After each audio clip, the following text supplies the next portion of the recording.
Okay, unemployment. Now, you might be thinking that unemployment, well, easy, you don't have a job, so therefore unemployed, unemployment rate, well, kinda, sorta. Okay, first thing we gotta look at when we're doing unemployment is we need to figure out who is in the labor force. Just because you're working doesn't necessarily mean you're in the labor force, or if you don't have a job, doesn't necessarily mean that you're counted towards unemployment. Okay? So when we're figuring out the unemployment rate, we need to figure out who is in the labor force. Now, you're in the labor force if you're 16 years of age and over, you're able and willing to work, and you're actively seeking work, or you do have a job. Okay? So the labor force does not count anybody under the age of 16. Maybe you had a job you got paid for when you were, say, 15, but that did not count towards the statistic that is compiled. Okay, and the statistic is done by the Bureau of Labor Statistics, and they do it by conducting surveys of people and businesses. Okay, so 16 and under doesn't count. If you're unable to work for some reason or another, you don't count there either. By that I mean, let's say you're institutionalized, you're in prison, well, you're not at liberty to just quit your job and do something else, alright? So it doesn't count there either. Now, potential workers who are not seeking work.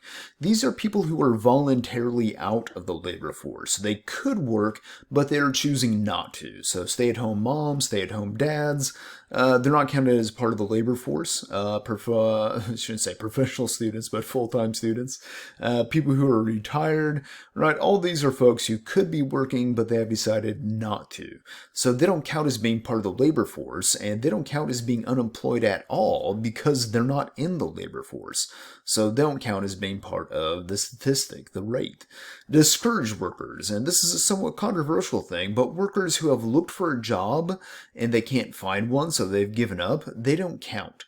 If you have not actively looked for a job in the past 4 weeks when you don't have one, you are no longer counted as being part of the labor force. So you don't have a job, you might want one, but because you're not looking for one, you're not counted as unemployed. You're not counted at all as far as the rate is concerned. So discouraged workers do not count.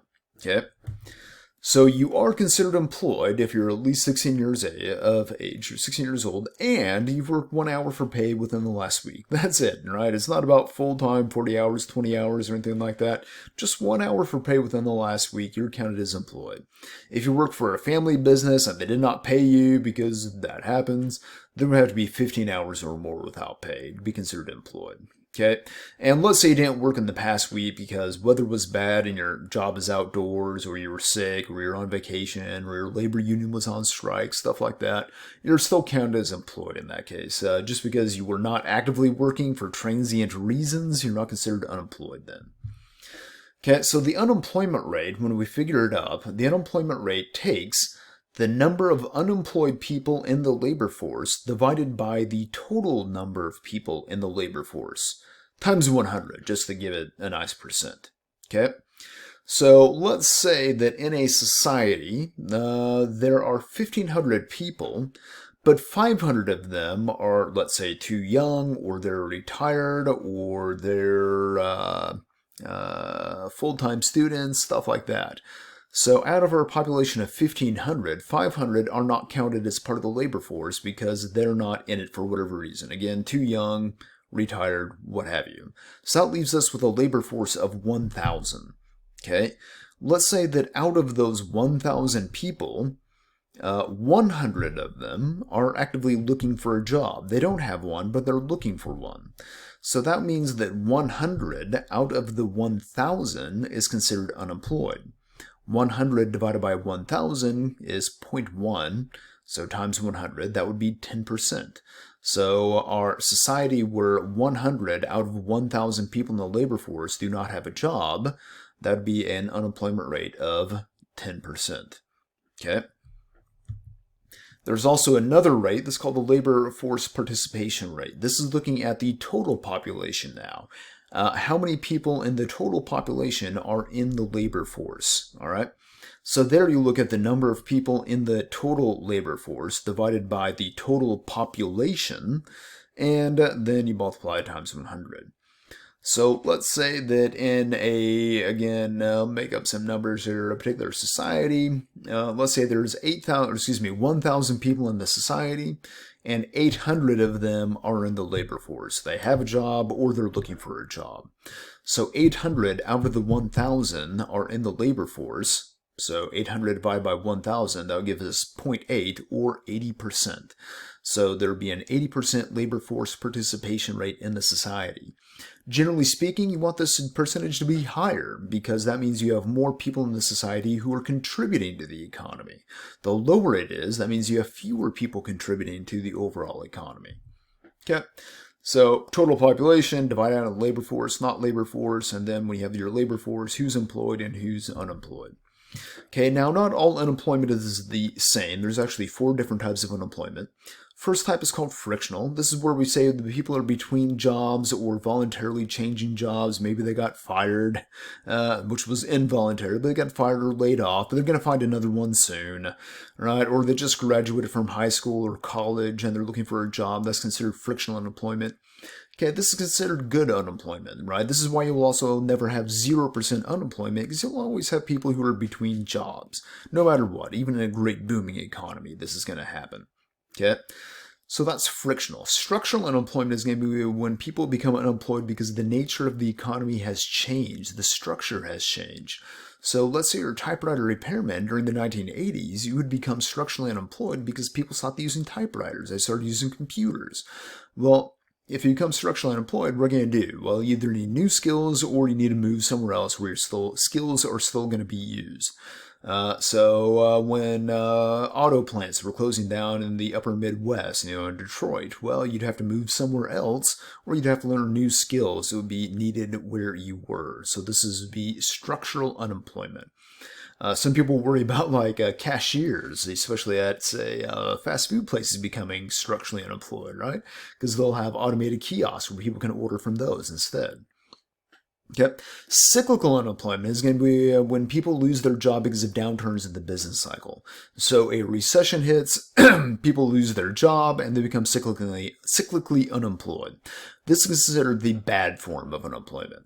Okay, and then finally you have seasonal unemployment. This is going to be where your job is attached to the season, and when the season is over, you lose your job. So let's say mall Santas, or if you're a lifeguard during the summer, you lose it, around Labor Day. Or let's say right now stores will start hiring seasonal workers for the holiday shopping season, and they'll lose their job in early January. Okay, this is called seasonal unemployment. Usually the unemployment rate actually takes this into account because this is predictable. So natural rate of unemployment is when you only have frictional and structural, right? Natural rate of unemployment, when you have full employment, that means that you don't have any cyclical unemployment. Okay, full employment is not the same thing as zero unemployment. Okay, now weaknesses with the way we calculate unemployment. First of all, it doesn't take into account those discouraged workers. So somebody wants a job, they gave up. Well, they're unemployed, they want a job, but we're not going to count them anymore. And if we don't count them as the unemployment rate, that means that the unemployment rate look lower than what it should actually be. If we're to include them back in, that rate would jump up. So we may not be using our labor resources as well as we could. Another weakness of the way we figure it is it does not count underemployment. Underemployment is going to be where somebody is working beneath their skill level. So they, let's say they've got a college degree, they could be doing, a job up here. I know you can't see my hand right now. Pretend I'm waving it above my head. All right? So they could be doing a job up here, but instead they're doing a job down here. Right? My hand's down lower at this point. They're working beneath their skill level. I mean, if you had a job where you were working with a college graduate, right? They have got a college degree, but they were doing the same job you were. Well, why are they doing that job? It may be because they couldn't find the job they wanted. They were doing the job they could get, right? Well, that meant that person was underemployed. But as far as the unemployment rate is concerned, that person is employed, right? They've got a job. So it makes, again, things look better because it doesn't show just how we're using our labor resource. Okay. Underemployment can also include people who want to work full-time, but they can only find part-time jobs. So they want to be working 40 hours a week, but they're settling for, say, 20 hours, even though they don't want it, but that's what they got. But the unemployment rate, again, does not take that into account. All it looks at is they've got a job, so they're considered employed. Again, makes the health of the economy look better than what it might actually be. A couple of graphs here that shows you the unemployment rate going all the way back to, again, about the end of WW2. These gray bars, you might remember from the last thing, show you a recession. So anytime you have a recession, the gray bars will see the unemployment rate goes up. All right, up, up, up, up. Again, I always like to say, oh, hey, look how much the unemployment rate went up during 2008, 2009. Wasn't that dramatic, folks, compared to previous recessions? And then, yeah, that's where we jumped to within the span of 2 months. It took us 2 months to go from this almost historically low unemployment to this, nearly 15% unemployment. It's going back down now, but it's still enormously high compared to historic levels. That's crazy. Again, this is crazy graph time period that we're in. So you see just back to 2005, jump all the way up there. That shows you the labor force participation rate.